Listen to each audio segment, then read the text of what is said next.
So hi everyone, welcome back to another video. और आज की इस वीडियो में हम बात करने वाले हैं आपके पब्लिक एडमिनिस्ट्रेशन के एग्जाम के बारे में। That is for public administration in India. इसमें हम मेजरली देखने वाले हैं आपके यूनिट्स एंड आपके सिलेबस।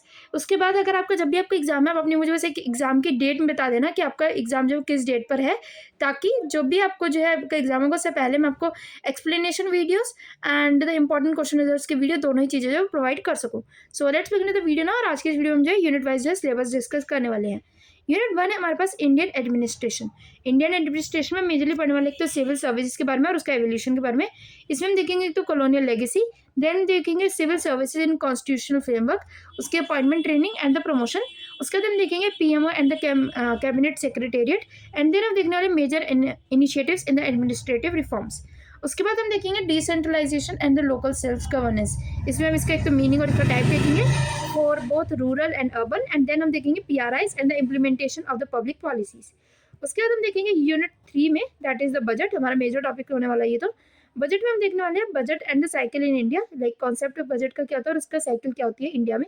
देन हम देखेंगे टाइप्स ऑफ बजट, लाइक तो हो गया line budget, performance planning budget, zero based budget. ये आपके कुछ मेजर जो है टॉपिक्स रहने वाले हैं फॉर द बजट।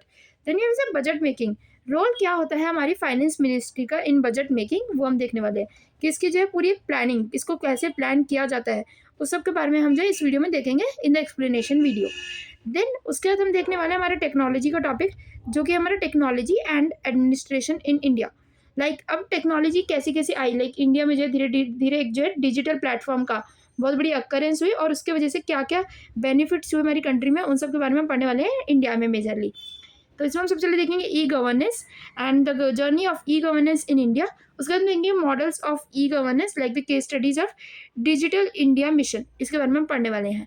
देन हमारे पास आने वाला है नेक्स्ट हमारा topic, that is unit 5। Unit 5 हमारा होगा सोशल वेलफेयर पॉलिसीज के बारे में।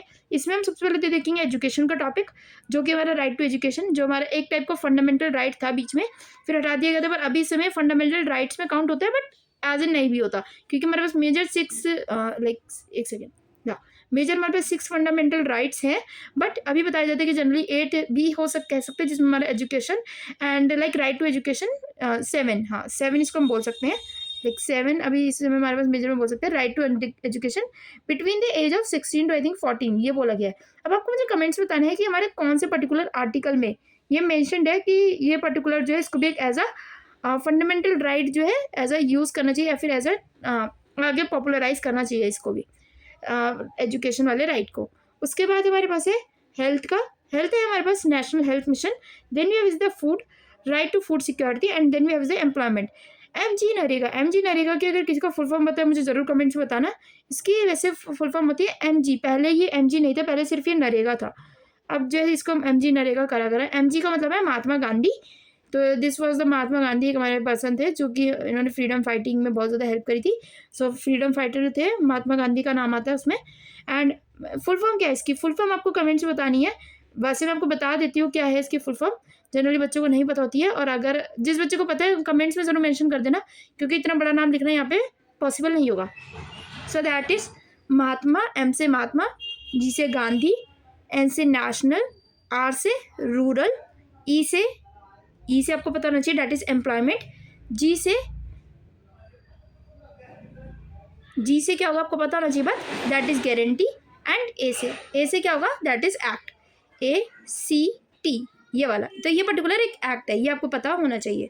उसके बाद है हमारे पास issues and debates in Indian administration, Mahatma Gandhi national rural employment guarantee act. This is the complete full form of MG NREGA. So issues and debates in Indian administration के बारे में इसमें देख लेते हैं। सबसे पहले इसमें एथिक्स इन एडमिनिस्ट्रेशन, जिसमें हम इंटीग्रिटी वर्सेस करप्शन के बारे में देखेंगे। उसके बाद हमारे पास accountability of RTI, Lokpal, citizens correct charter. Then you have is the relationship between political executive and the permanent executive, and then you have is the journalist and the specialists, and then you have is the gender sensitivity and the gender participation. उसके बाद हमारे पास कुछ readings है जो कि अगर आप चाहो तो कवर कर सकते हो। हर पर्टिकुलर यूनिट के आपको अलग अलग रीडिंग्स मिल जाएगी, but yes I would generally suggest कि आप अपनी सिर्फ यूनिट वाइज पहले सिलेबस कंप्लीट करो। अगर आप चाहते हो उसके बाद भी आपका टाइम है कि नहीं आप करना चाहते हो रीडिंग्स वगैरह, तो आप कर सकते हो। सो इसी के साथ करते हैं आज की वीडियो को एंड। मिलते हैं अगली वीडियो में, तब तक के लिए stay safe, all the best and thanks for watching, bye bye.